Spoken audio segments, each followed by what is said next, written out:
Is there a certain level of nastiness that's needed to be able to run the ball in the Big Ten, whether it's a man-on-man blocking scheme, whether it's the zone blocking scheme? Every single play as an offensive lineman, I have to get my hands onto somebody using my body, possibly my head, my shoulder pads, my hips, and I have to physically move them against their will, or I'm ineffective. I'm as effective as someone standing on the sidelines. So effectively, I'm headhunting guys that are trying to tackle my quarterback or trying to tackle my running back. So there has to be a sense of toughness in order to do that. And it has to be a sense of being able to grab and physically move other people. And you have to have that sense of urgency or you're not going to get the job done.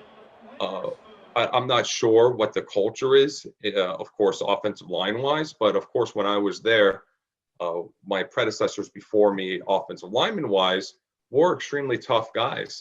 A.Q. Shipley, Rich Orenberger, Stefan Wisniewski. And we weren't really the biggest guys either. I mean, I was always the shortest and lightest guy in the offensive lines that I always played for. So we had to make up for it with our toughness, our nastiness, our aggressiveness, our ability to think on the spot.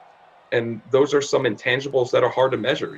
Is it important for an offensive lineman to maybe send a message that you don't treat your quarterback like that and that you guys are there to protect them?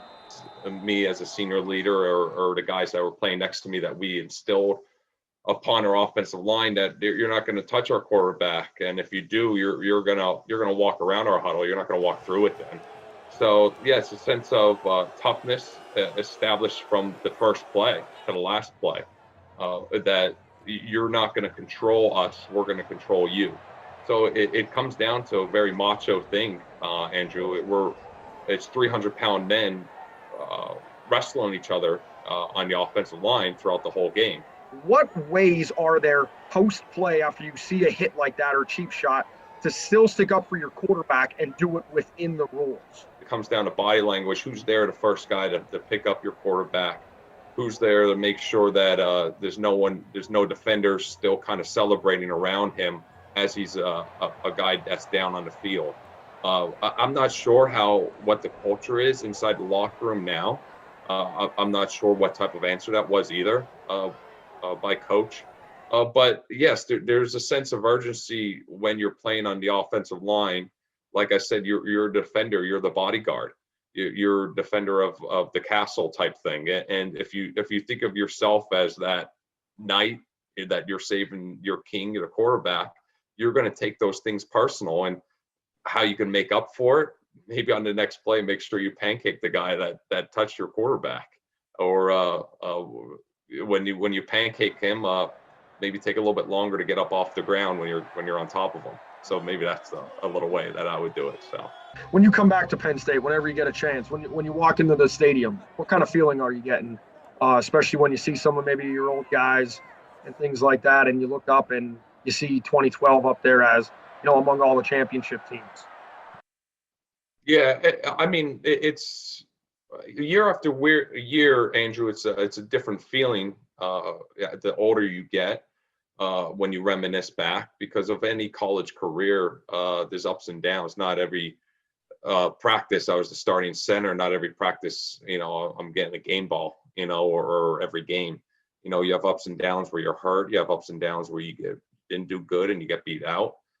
So you have to take it as it is, that when you look up at those dates on how much hard work goes along with those dates, that it's not just always sunshines and rainbows. You have to remember the hard times as well. And I think that's what 2012 up on there represents, that not everything's just always sunshine and rainbows that represents those dates on there. It's also the adversity that goes along with those dates and overcoming that adversity. So maybe that's where I'm at right now in my life when I reminisce back to Penn State. But it's a good reminisce with that. Any funny stories from the huddles during games?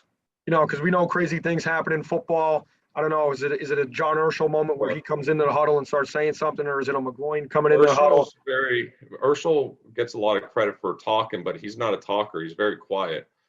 I would actually be more the talker because I'm the center. I would have to speak a lot, but also too because I had a chip on my shoulder. Some guys were bigger than me, stronger than me, taller than me, longer arms. So I have to play with a chip on my shoulder. So I have to have that attitude, like with McGloin and I. But funny story for you, Andrew. I told it a couple weeks ago when I was doing commentating, but I think we were facing Ohio State. It was this game coming up, and I would wear ankle braces and stuff. I'd be all padded up and stuff because I'm right in the gauntlet there. And I would have to wear 2 shoelaces because the one shoelace wasn't long enough for my whole shoe. So I have to loop another shoelace through. Okay.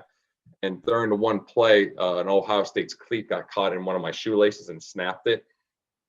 So during, like, towards the play was over, I took off my helmet quick because I couldn't see to tie my shoe with my helmet on. I had to take it off because I couldn't actually physically see it and stuff. So I took off my helmet to tie my shoe quick. Put my helmet back on. The Ohio State guy said, "Hey, his helmet came off during a play. He has to sit out a play." And the ref looks at me and was about to say, "You have to sit out." I said, No, wait a minute." I said, "This was after the play, so technically I don't have to sit out a play if it's not during the play." Well, I made that up, and the ref believed me. And then I put my helmet back on, snapped it back up, and stayed in the game. So I just have to tell the ref times. So, but that's a funny story. You just have to tell the ref some made up rules, and they'll believe you. I gotcha. Hey, listen, thanks a lot for doing this. Anything you want to talk about that we didn't talk about regarding the team? No, I mean, State, or you in general. Oh yeah, well, thanks for having me on, Andrew. Of course, I was 2012 class. Of course, a lot of good memories, of course, at Penn State. I went the best for them, but right now we have to definitely turn the season around because as alumni, we want to make sure that Penn State has that high prestige as a school for football wise, and we don't ever want that to slip. But I'm doing well, married with a child. As you can tell, I lost a lot of weight. I stay very active physically. I do a lot of competitive indoor rowing. I'm also doing different Spartan events as well, if you ever heard of the company Spartan. Some good things to come in 2022. And of course, if you follow me on social media, you'll be able to see that. So tell me a little bit about that rowing. Like I've seen the story and stuff like that, but tell everybody kind of about what the whole rowing thing entails, competitive rowing. Competitive rowing. So rowing in general is one of the hardest exercises to do and aerobically. So you're really charging your metabolic conditioning and building up the lactic acid in your muscles, which is very painful. It works 85% of your whole body. All right. So it's basically the only muscles that's not working is like your chest, because you're not really bench pressing, but you're working everything else. Okay. So imagine, of course, working 85% of your whole body to failure, in order to beat, your previous time or beat your competition. It's a very good cardiovascular exercise, but what I do primarily is indoor rowing. Think of it as like a treadmill, for running, but indoor rowing is for the guys that, or girls, it's of course, both sexes do rowing. If they're not on the water, they come inside and use Concept 2 rowers. I have a Concept 2 rower, and those are the guys that I compete with, are the Olympians and the Ivy League school crew members that when they're not on the water, they come inside and do that. But right now I'm currently first and second in the United States for different events. And I'll be looking to, of course, represent the United States coming up with some more indoor rowing this year. Gotcha. Possibly maybe transition to the water for the Olympics? Everyone wants me to transition to the water, but it does take different time. I just kind of did it as a hobby. And Andrew, I don't know if you know me, I'm a very competitive person. So if I'm doing something, I have to make sure I'm the best at it. And I just happen to get better and better and better. But I don't have any ambition to get on the water. I think I have ambition to do some things here with the Spartan. Looks like franchise coming up here soon. So it's going to be cool stuff. So